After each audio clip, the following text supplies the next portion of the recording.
Olá, meu amigo, minha amiga, meu irmão, minha irmã, todos bem, tudo certinho, tudo sob controle.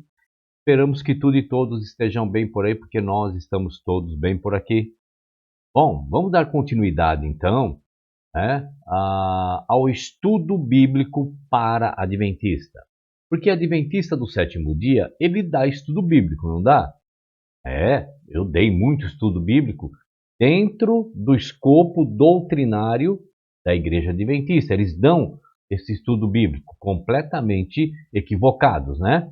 Em tudo, 100%? Não, tem coisa que está correta. Senão ninguém entrava no Adventismo, né? Então agora eu propus aqui no meu canal fazer um estudo bíblico para o Adventista, né? O livro aos Hebreus foi escrito para hebreus que foram submetidos a sofrimento e perseguição de outros hebreus. Eles foram tentados a voltarem às suas raízes e costumes judaicos. Eles foram fortemente tratados de uma maneira a serem tentados a voltarem para a lei e as coisas da antiga aliança. O livro aos Hebreus foi escrito para incentivá-los a manterem-se no caminho e para lembrá-los da superioridade de Cristo sobre todas as sombras do Antigo Testamento. O autor do livro aos Hebreus passa vários capítulos discutindo a Cristo como nosso sumo sacerdote. O capítulo 7 é dedicado a mostrar por que Cristo não é da ordem de Arão, mas de Melquisedeque. A ideia básica dessa comparação é que o sacerdócio aarônico foi temporário, mas o sacerdócio do nosso Salvador é sem fim. Esta comparação leva naturalmente a uma discussão dos pactos Antigo e Novo Testamento, ali no capítulo 8. Ali, a antiga aliança era temporária, mas a nova aliança é sem fim. Hebreus capítulo 8, dos versos de 1 a 5, nos fala alguma coisa. Vamos ler? Diz assim, vamos lá. O mais importante do que estamos tratando é que temos um sumo sacerdote como esse, o qual se assentou à direita do trono da majestade nos céus, e serve no santuário, no verdadeiro tabernáculo que o Senhor erigiu e não o homem. Deixa eu fazer uma observação aqui. Veja que no verso 1, o apóstolo Paulo, ele conjuga o verbo quando ele escreve, né, Hebreus capítulo 8, verso 1, olha como ele conjuga o verbo assentar. Olha só, o qual se assentou, veja, não está no futuro, o qual se assentará à direita do trono, ou seja, no lugar santíssimo, lá em 1844. Você já viu aqui comigo que lá no livro de Atos, né, capítulo 7, Estevão, ao olhar para o céu, ele já vê o Cristo à direita, no lugar santíssimo, né? E o apóstolo Paulo confirma essa mensagem dizendo, ó, o qual se assentou à direita. Não iria se assentar no futuro. Vamos ler de novo 1 e 2, vamos lá.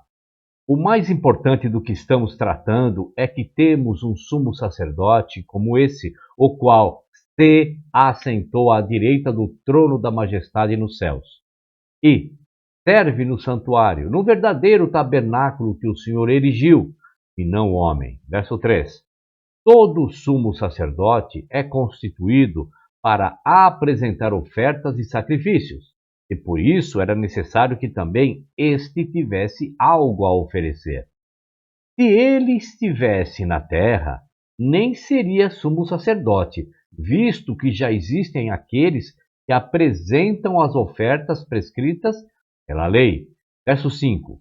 Eles servem num santuário que é cópia e sombra daquele que está nos céus, já que Moisés foi avisado quando estava para construir o tabernáculo. Tenha o cuidado de fazer tudo segundo o modelo que lhe foi mostrado no monte. Deixa eu parar aqui um pouquinho só para a gente raciocinar nesse verso aqui, para nós contextualizarmos, tá bom? Veja, meu irmão, minha irmã, meu amigo, minha amiga, que se o tabernáculo terrestre é cópia do tabernáculo celestial, vamos pensar, para que serve o tabernáculo terrestre? Oferta pelos pecados. Se é cópia do que está no céu, o que esse tabernáculo no céu está fazendo lá? Está fazendo algum ritual para os pecados que existem aonde? Até então Cristo não tinha ascendido ao céu. Pecados de quem lá no céu? Compreende, irmão? Então, é uma figura de linguagem do que Cristo está fazendo hoje. Cristo, ele é o tabernáculo em relação a todos os seus seguidores, a Deus. Ele é o sacrifício. Entende, irmão? É isso que Paulo está querendo levar à mente dos hebreus, né? Porque veja, a carta é para os hebreus, né? Então, Paulo quer levar a mentalidade, aquilo que era comum aos hebreus, que agora aquele tabernáculo que tinha que fazer sacrifício sempre, agora é o próprio Cristo. Está entendendo, meu irmão? Então, antes de saltarmos muito rapidamente sobre isso, vamos notar que o sacerdócio de Cristo e os dons que ele traz não estão de acordo com a lei.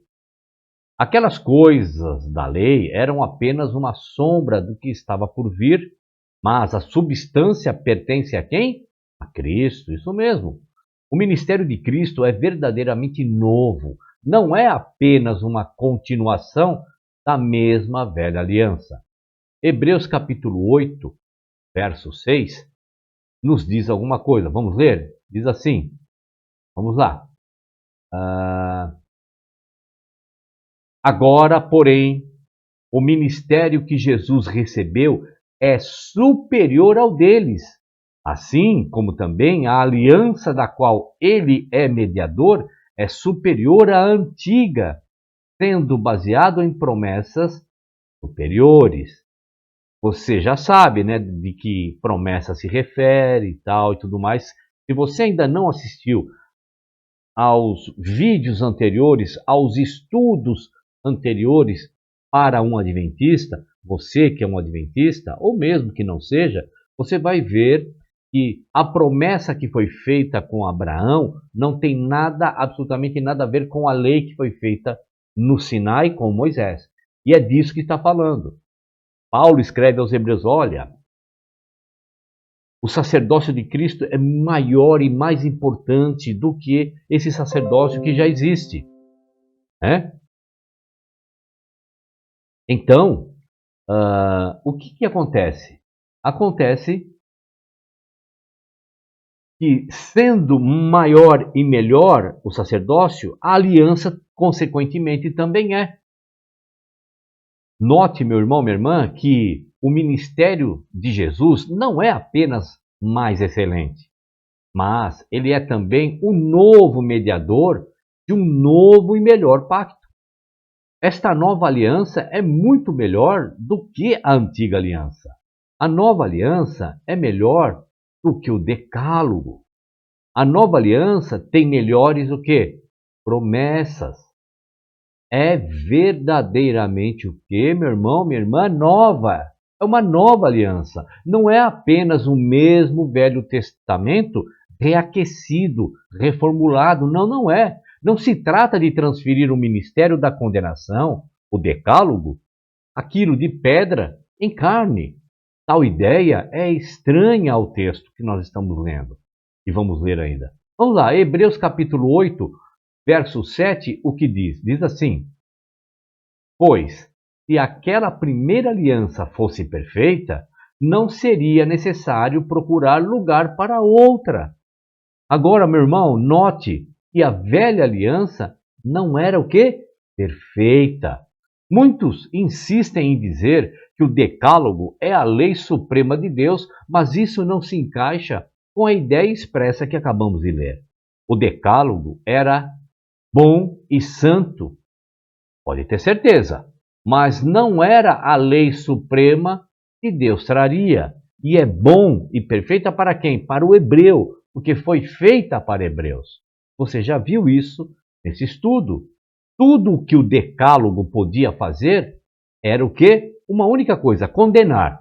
Não poderia salvar e nem poderia produzir santidade. O decálogo justamente salientou a depravação do homem, ou seja, os hebreus, e os condenou à morte sob a justa ira de Deus, mas não tinha poder algum para alterar esta condição miserável. Então, meu irmão, minha irmã, essa lei que só demonstrava a depravação condenável do povo hebreu, poderia também servir para qualquer outro ser humano que se colocasse debaixo da lei dos hebreus. Agora, aquele ser humano que estava fora da lei dos hebreus era justo e bom? É óbvio que não.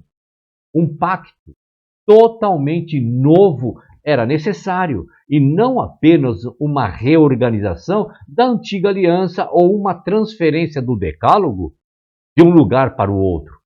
Vamos ver? Hebreus capítulo 8, versos 8 e 9 diz assim, vamos lá. Deus, porém, achou o povo em falta e disse: Estão chegando os dias, declara o Senhor, quando farei uma nova aliança com a comunidade de Israel e com a comunidade de Judá.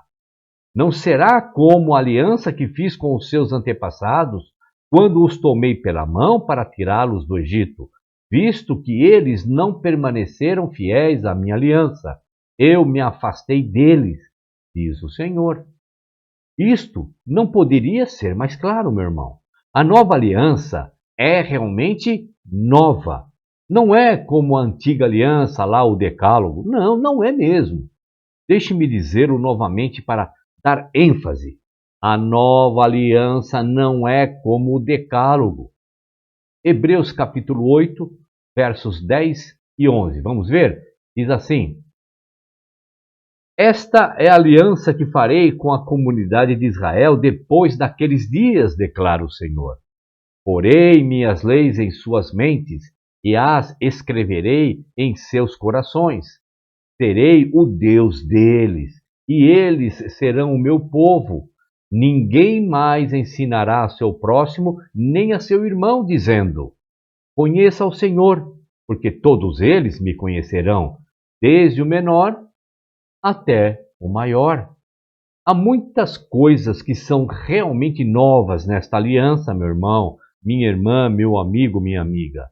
Veremos mais adiante em nosso estudo sobre as alianças que Deus sela-nos com o Espírito Santo, de fato, colocando-se em nossos corações. Devido a isso, a Escritura nos diz que temos a própria mente de Cristo. Sim, vamos dar uma olhadinha antecipadamente sobre esse assunto? 1 Coríntios capítulo 2, verso 16. Vamos ler? Diz assim: Quem conheceu a mente do Senhor para que possa instruí-lo? Nós, porém, temos a mente de Cristo. Isto é, como as leis de Deus estão escritas em nossos corações. É desta maneira. Nós não estamos falando sobre a habitação do decálogo em nosso coração. Esse conceito beira a sacrilégio, a absurdo. Nós estamos aqui falando sobre a presença interior de Deus, o Espírito que nos capacita. A lei suprema do universo é o próprio Deus, a própria natureza de Deus, sua essência, ou ter a própria definição de justiça e verdade. Através da presença do Espírito, participamos da justiça de Deus. Ninguém precisa nos dizer: conheça o Senhor, porque conhecemos Ele na forma mais íntima. Temos a sua própria justiça dentro de nós, através do quê? Muito bem, já está aprendendo. Através do seu poder, que emana dele, o Espírito.